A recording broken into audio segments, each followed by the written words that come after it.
Hi, welcome to the last episode of the Kaleidoscope podcast. Kind of a sad thing to say, but we thought this episode would be a little bit different. We prepared a couple of questions to ask ourselves, and just sort of have a wholesome conclusion about this whole thing. Yeah. And can we talk about maybe first why we're stopping it? Yeah. Because it's not like anything bad happened. It's just rather our school year here is over and we're all gonna go in different countries next year. A lot of exciting stuff. And so, it's how it was planned from the beginning. And Yeah, I mean, from my end, I'm staying here. I'm not sure if you want to deep dive into where we're going and everything. That's one of the questions, isn't What? it? That's what's next. Okay. I'm staying here.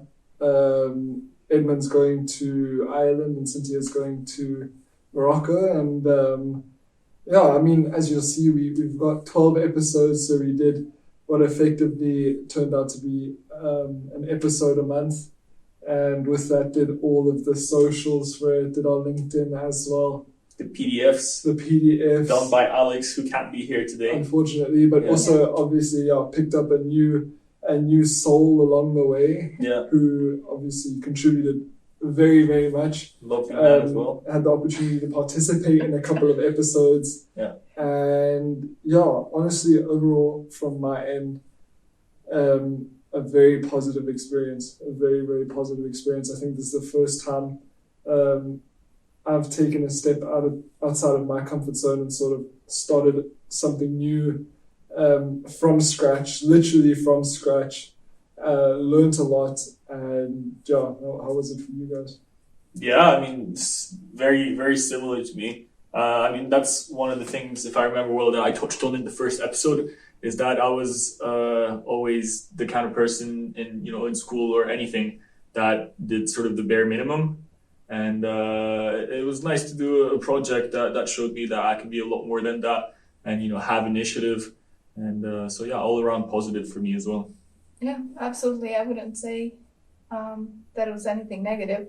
However, I think I have learned a lot from it and taken things away Absolutely. that weren't always positive. And I think it's not a bad thing to talk about. That it wasn't always positive, because I think we were all very excited about it. We loved this project, but I think that it can sort of challenge even the strongest of friendships.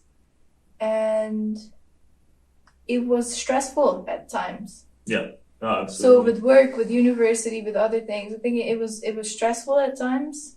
And I think that was a very important takeaway for me. Yeah. And I will be more realistic when I evaluate a project coming up in the future. Yeah, I mean, that's the other thing to touch on, is that two of the three of us started jobs on the side, and that was on top of a pretty stringent, is that a word? Yeah, Sure, I think yeah. so. Well, on top of a pretty demanding school schedule. So to do all of that and to do this extracurricular, it was sort of 100% productivity all the time. And I think figuring out the balance between all of that and also obviously having some downtime to rest and recuperate, that's what I wanted out of this experience, and I think that was a very valuable experience. I think it's only going to get more demanding in the future. So, For sure. if anything, I think we've learned to be a little bit more sort of structured in how we go about it and how we manage three people's workloads, in understanding each and every one's workload. I think Actually 4 with Alex's. exactly 4. Including Alex's, and again from my end, nothing but positives. I think that touches on what you learned. Yeah, pretty much. Second question, what job you would have liked to interview that you didn't get to interview, Edmund? Yeah, I mean, I think I talked about it during the intro. Yeah. And I was thinking about it because when we were looking for the questions, I was thinking about it.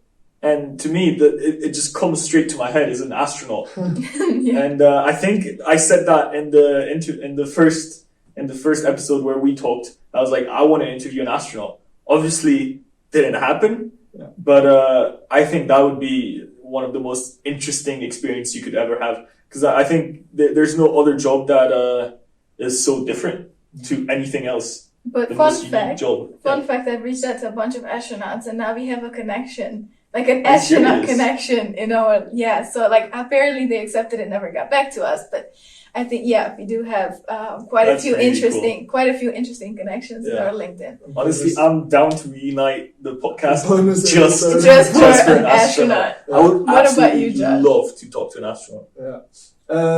From my end, I think I just thought about this question after the first time I see it, but probably clinical psychologist would have been very interesting that for is a me, I good one. think. Yeah. I think the reasons for it are pretty self-explanatory. I think it also would have been interesting to see how the clinical psychologist or psychologists in general turned it back on us and sort of made us question our motives and guided us in a way. I think that whole interaction would have been very interesting. For sure. Yeah. Incredibly. So, yeah.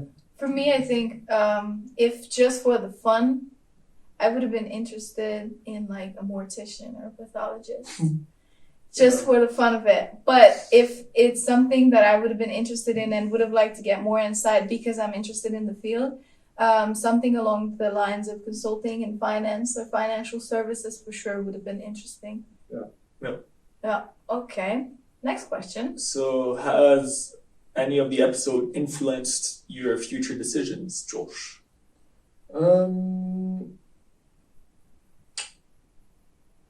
I think if anything, they've, especially the entrepreneurs, the guys and ladies, obviously, that have started their own businesses. I think when you hear it in person, or when you hear them speaking to you, you realize that in many ways they're not that far from you, you know. And I think for me that was very valuable because I always had in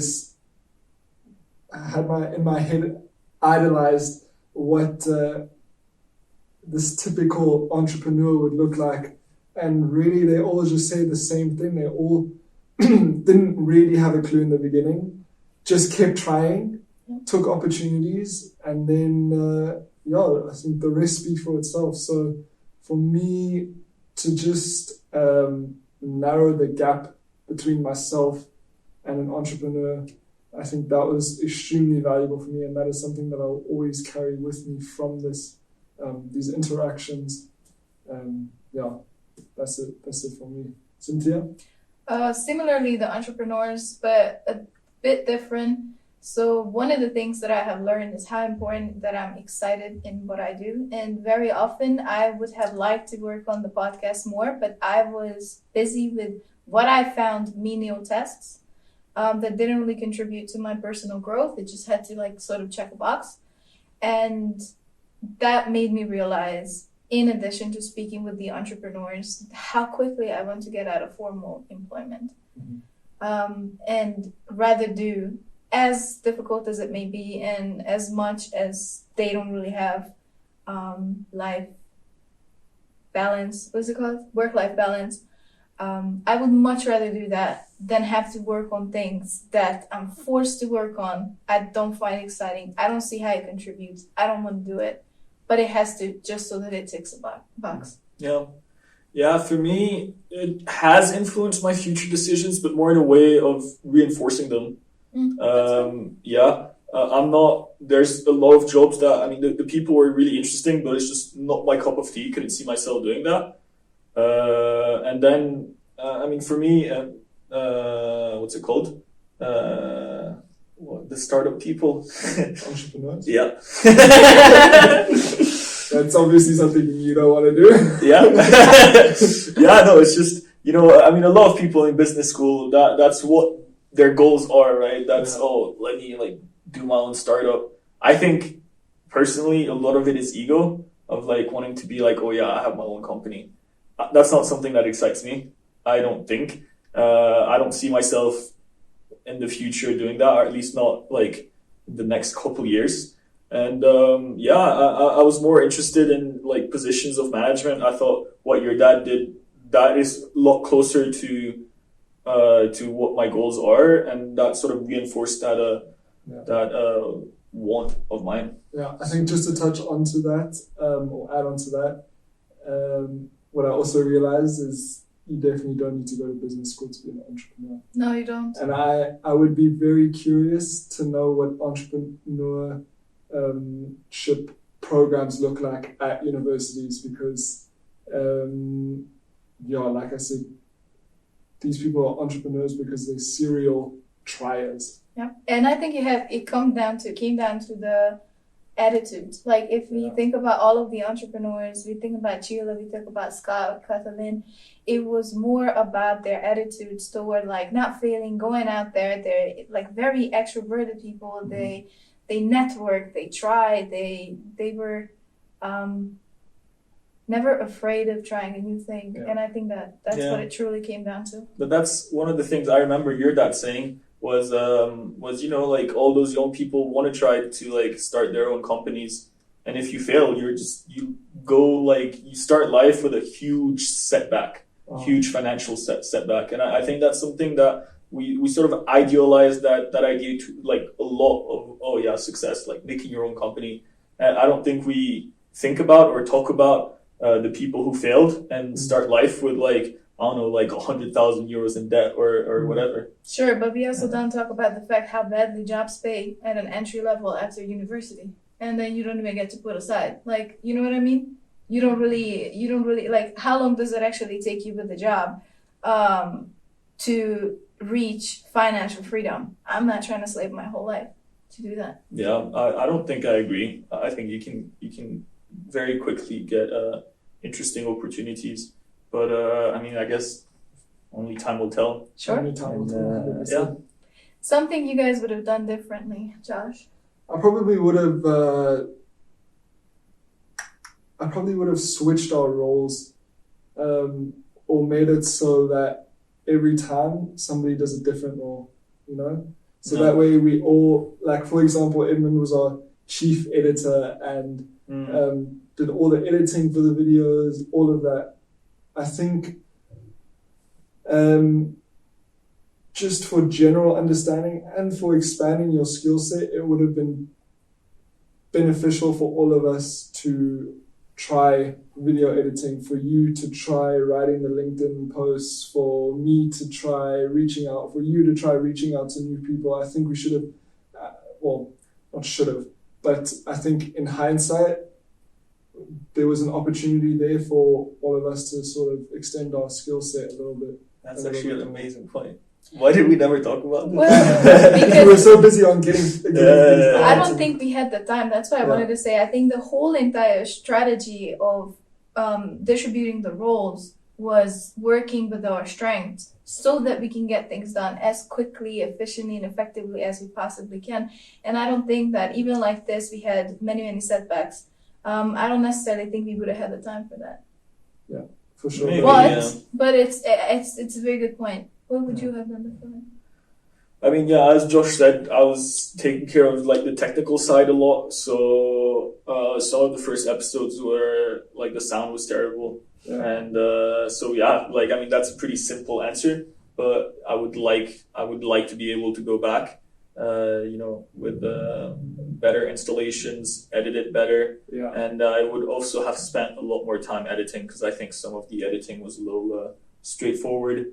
And I think it would have been interesting to do sort of boil them down, because I mean it's very like our episodes are basically just raw footage, right, and just the whole thing, and it's cool. It's a podcast. I would have liked to try to like condense them into like 15 minutes and episodes and sort of make a short versions. But it would have taken a lot of time, but I would have liked to try that. Do you think you got better at editing? 100%. And 100%. Do you think you got quicker at editing? 100%. Yeah? Yeah, it used to take so long. And now, I can...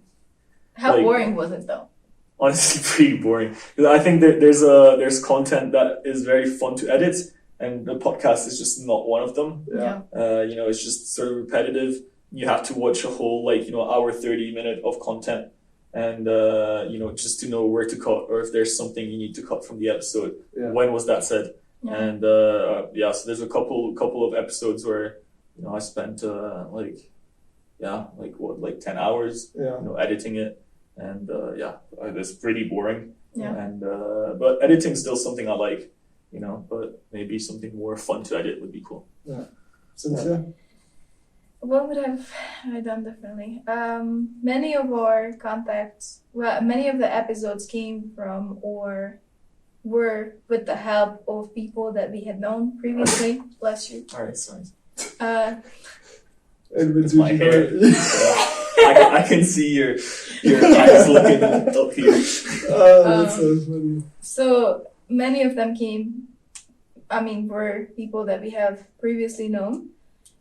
And what I personally felt like a lot of times reaching out to them is that they did it as a favor to us. However, because it was a favor, they didn't always take it as seriously as I would have liked them to. And maybe that didn't translate to you guys as much because I was the one that did the back and forth communication with them. But if we would do this again, I would give myself more time and gather a pool of people that are complete strangers. Mm-hmm. And interview them and not rely on my circle as much. Mm-hmm. Yeah. I think it also would be more interesting as far as, jobs and... Yeah, probably. Yeah. Yeah, I think the other thing that I wanted to mention, which is not really, maybe not doesn't have that much to do with this question, was the fact that based on the feedback that I got and everything, we would have needed to have invested a lot more money into the quality, Yes. the production quality of this. 100%. For example, our LinkedIn profile was essentially as if it was another person and it wasn't a business profile. Right. 'Cause Yeah, but it's so expensive. There we go. That's It the is. thing. All these extra things to make podcasts, like really, really good podcasts, what they are, take a lot of money. And I They think, do. and it's it's very applicable to starting your own business because your own business will also take a lot of money to start. Yeah. But yeah, I think that was something that I always needed to keep in my mind, and I think also if it were to happen in the future, or if any one of us were to start our own podcast in the future, I think if we want to give it a real chance of getting traction, it would take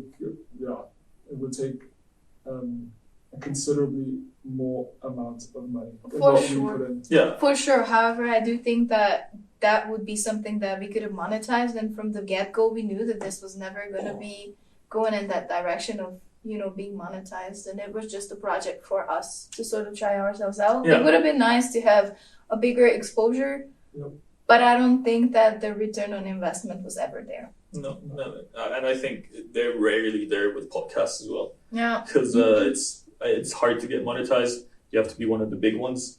And if you want real material, like equipment, like for audio only, you're looking at thousands. Yeah, of course.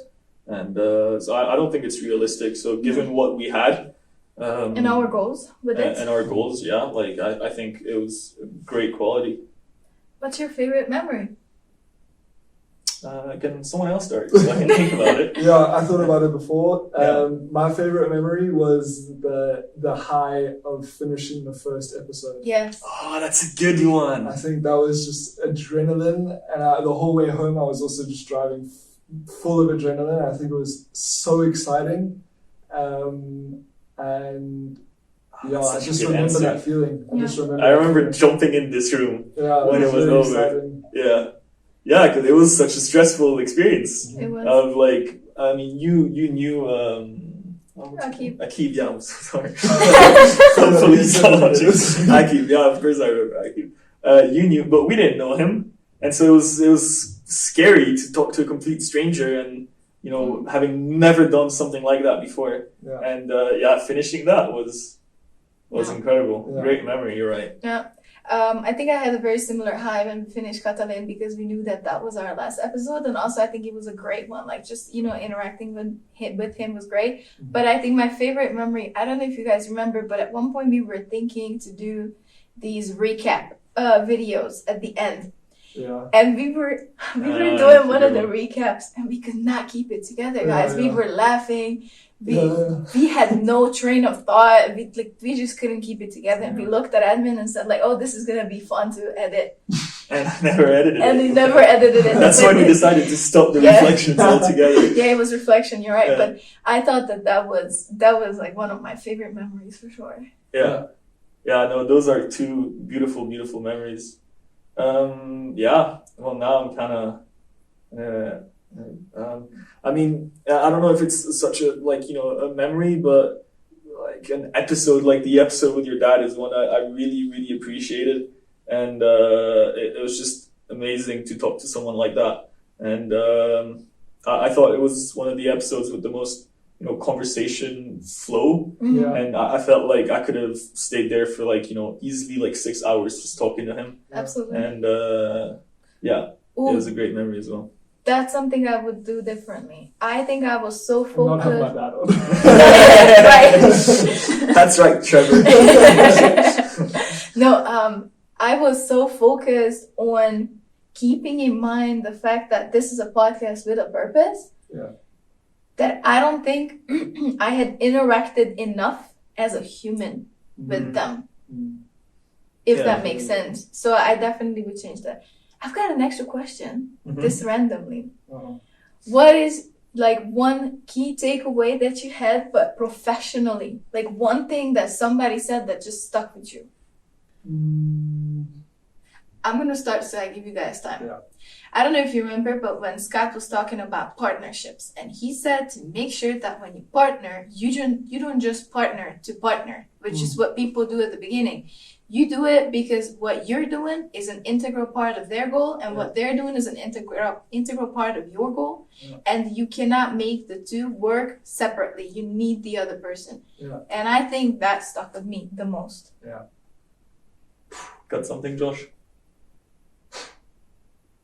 Do you? Not yet. No, I have. It's your dad still. I keep talking about your dad. It's like a weird level now, but it's just an episode that stuck with me. And he said about how you should start investing right now, and I was like, wow, I didn't know. And have you invested? Nope. What do I have to invest? Yeah, no, it's in my head. As soon as you get some inflow, you need to be investing that. Yeah, and it's a super simple thing, but just talk with me of it's real. And that's all it takes. Is sometimes it's not even the right person, but it's a somebody perhaps that you least expect to say something that sticks with you the most. For sure. Yeah. Something that comes to me now is Catalin's podcast, and when he mentioned the importance of his morning routine to him. Because I am now realizing how much of a creature of habit I need to be in order for my days to be productive. And I think it's not for everybody that they need to have a certain routine, but I have realized that I 100% need a routine, and that routine consists of waking up early. Now it consists of meditation as well, and 100%. And then I eat something, whether it's something that I make, but I mean, even what I eat now is super important, because if I have carbs in the morning, then I know I'm going to be tired. So it's just, I think him saying that reinforced what I was sort of slowly transitioning towards. And I think to hear somebody as successful as he is and as busy as he is say, I have to take the time in the morning to do my morning routine for myself is which also includes going to the gym for him. Exactly. Yeah, I think that's huge for sure. That's huge. I mean, I remember now that I was having a full-time job, I didn't, but I remember waking up 4:30 and going to the gym over the previous semester. And my days were super productive. My brain was sharp the whole day. I felt like that, okay, if I don't continue being productive, it's almost as if I jeopardize that effort that I had already put in the gym as well, which doesn't work that way, but it helps mentally. Yeah, no, I'm not like that at all. That's what, like, one of the reasons, like, I don't want to, like, be like famous, because you know you've got those like morning routines, or like those famous like what do you do in the morning? So I wake up late. I stay in bed for like, I can't get out of bed. I have an actual like problem. Like I can wake up, but I'm like a corpse. And I'm just like on my phone for a solid like 30 minutes before like even thinking about getting up. And then I don't eat breakfast, get dressed in under like 2 minutes, and just leave directly. I brush my teeth. I brush my teeth. Lovely. Yeah. And well, am I talking about my morning routine?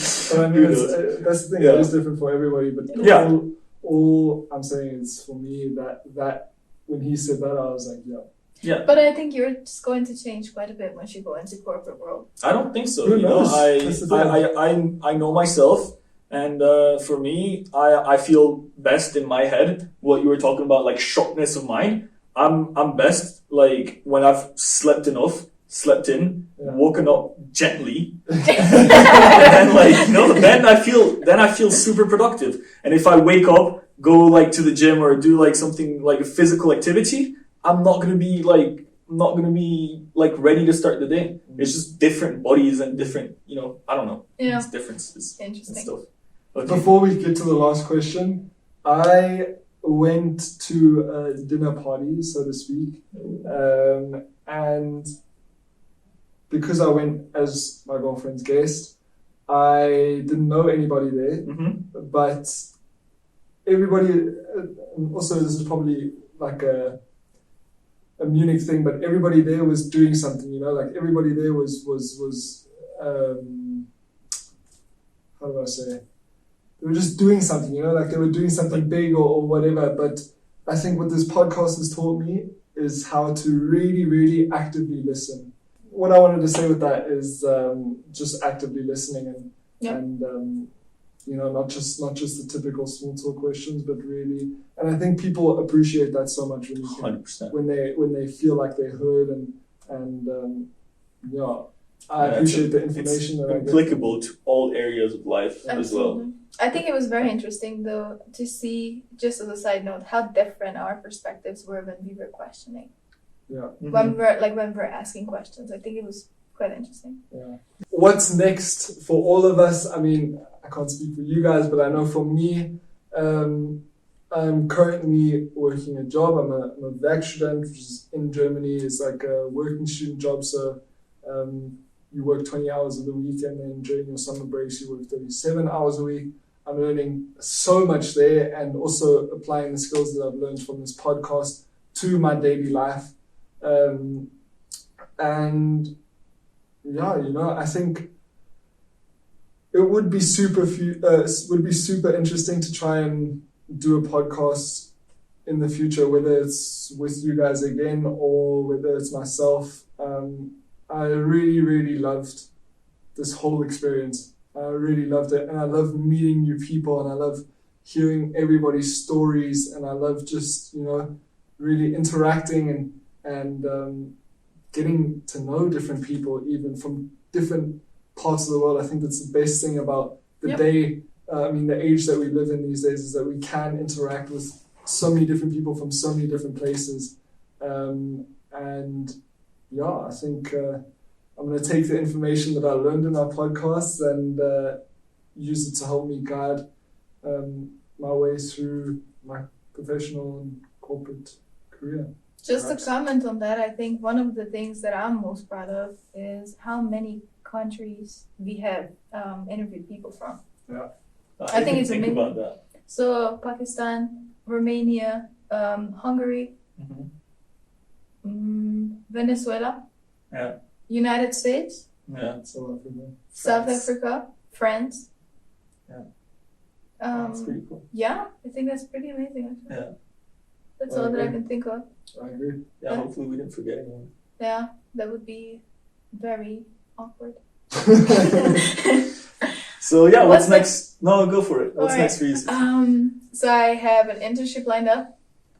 I will be working in Greece with a software development company that I had worked for last year, which is very, very exciting because it's a little bit like consulting. I will be going from hotel to hotel to sort of help and teach the staff there, sort of tailor the application to their needs. And it's very, very exciting. I'm also doing my GMAT preparation for my master's studies. I have gotten in contact with somebody that is a financial consultant. So I'm thinking about a little bit getting into that, learning about it more. Yeah, I think that's it. Oh, and next semester I'm going to Morocco. I almost forgot. Yeah, I was about to say that was super exciting. Yeah, so that's probably the most exciting part. And then just looking into master's degrees and preparing for them. So what about you, Edmund? I know that you're starting a job with a company that's an official Microsoft partner. Exactly. I'm going to be a marketing intern there, Cool. which is pretty exciting. It's hopefully going to start in May, maybe earlier, depending on a lot of different stuff. But it's pretty exciting. It's a French company, but very international, English speaking. So it's a world that, sort of attracts me, being French and, having also that sort of. So yeah, it's a world that attracts me. I'm French, but also have lived abroad and speak English, obviously. And also working in tech is definitely where I see myself in the future, although we'll see. So it's a really cool opportunity for me. I'm really looking forward to that. And then next year, I'm going to Ireland and NYU Galway. And so that's super exciting for me as well. It's a double degree. So I'm going to be having my certificate from ICN Business School and the one from NYU Galway. So yeah, very, very exciting stuff. Really looking forward to both of these new adventures. And yeah, that's about it for my future. And for now, I'll expand. So Very good. Yeah, thank you. So that was it for the last episode of Kaleidoscope Podcast. Yeah, thank you for those. Thank you for listening, for watching, for subscribing. If you came for one episode, if you came for all episodes, even if it was for 5 minutes. Yeah, we appreciate it. And if this is the first episode you see, go back. This is the 12th. There's 11 before this. And it's quality content. Go watch the one with my mom. Not quality editing, but quality Whoa. content. Quality all round. Yeah. Absolutely. Yeah. Okay. All right. Bye. Thank you. Deuces. Lovely.